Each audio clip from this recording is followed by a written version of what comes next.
Hi, I'm in a little bit of a tight spot in my garden because I want to show you what a graft union or a union bud is on a rose. So let me turn the camera around. And here we are at the base of the rose, and this is the bud union or the grafting union where a new rose has been grafted onto old rose stock. In most cases that will be Dr. Huey is the variety of the old rose stock.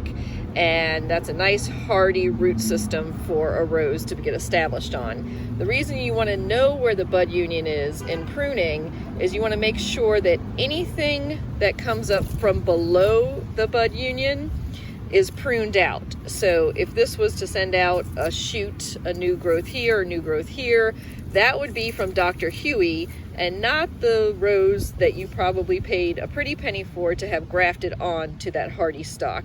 So anything that comes out from below the bud union, you want to prune out immediately, and anything above it would be the rose that you purchased.